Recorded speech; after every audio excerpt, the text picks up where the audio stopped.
I got a lot of practical and creative tips that you can utilize while using your Osmo Pocket 3.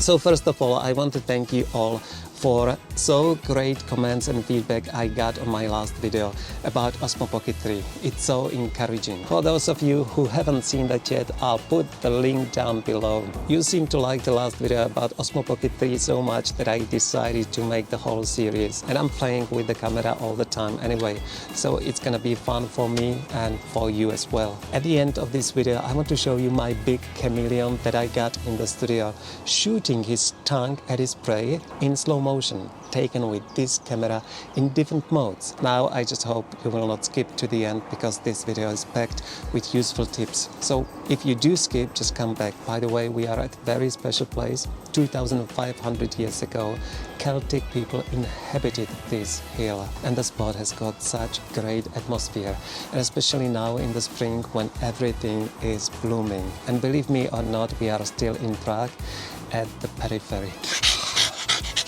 Oh yeah. Oh yeah. When I find a place that I want to use in my footage, I usually compose with something beautiful in foreground. And with these shots, I always use the app for better control. And now this is really important. Choose single focusing method. And I focus on the thing in the foreground. So you focus on the place and the focus remains there. And it's not hunting for the focus. It's still. And logically, if the thing in the foreground is sharp, I'm out of focus. So I'm blurry. And now I'll explain why I do this. The reason is very simple. I try to direct viewers' eyes. And this way I control their attention. When they look at the footage, they will first concentrate on the place that is in focus. And then suddenly at the background, something starts moving and it's blurry. And the viewer notices the motion, but it's not in focus, it's blurry. The viewer wants to see it. He's interested in it. You are just creating that kind of anticipation or expectation. And then you kindly allow him to see it by focusing on the subject. And when you film solo, you just have your phone near to you and you tap on the screen to refocus. Bear in mind, in shots like this, use single focus. Continuous one might get you in trouble. And now for those of you who came for the first time, I'll be really happy if you follow my channel for content like this. There is just one con to these shots. You can't control the speed of focus. And the speed of focus is really fast. It's kind of pulse. With my Sony cameras, I got, I think, 6 or 7 levels of speed to choose from. And here you got nothing. If anyone from DJI watches this, I would really welcome to be able to slow down the transition. Now it's too fast. It's usable, but it's too fast.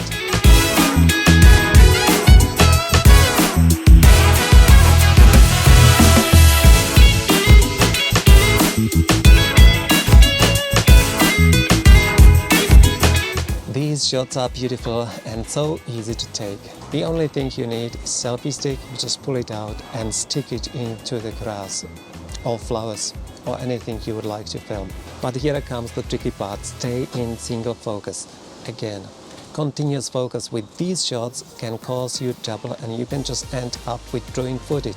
Honestly, continuous autofocus is the weakest part of this camera. When you stick your Osmo Pocket in between the flowers and you will start moving with the camera, the focus will get confused. It will start jumping all over the place, and because the focus is really fast, you will see those jittery pulses and it will ruin your image.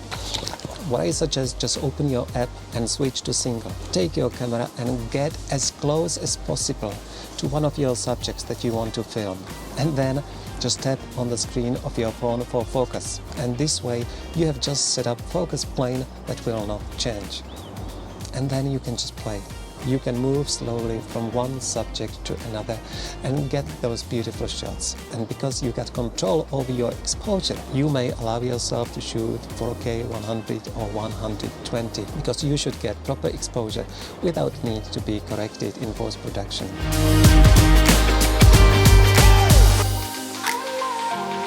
I was thinking about shot me driving car at night with all those city lights passing by. And I knew I had to light up my face to be seen in the footage. Otherwise, it would stay in the darkness of the car. So I took this non-light power tube and I thought about attaching this to the roof of the car with Velcro. And then I found this little groove under the shade where the light perfectly fitted. And I just closed that with the shade. It just sits in the place, doesn't move, doesn't fall off.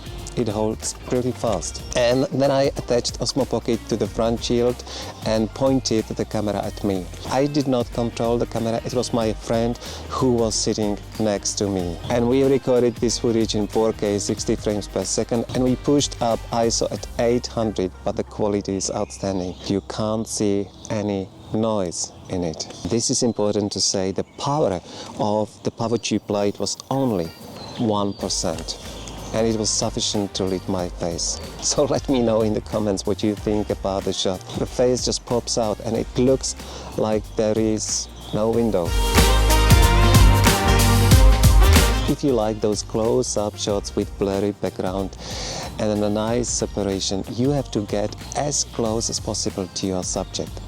And DJI says that minimal focusing distance of this camera is 20 centimeters, but it's not true. You can get much closer. And I got my Osmo Pocket always attached to this long selfie stick. And with these shots, I need to get as low as I can. And this selfie stick, even if folded down, is still too tall for such shots.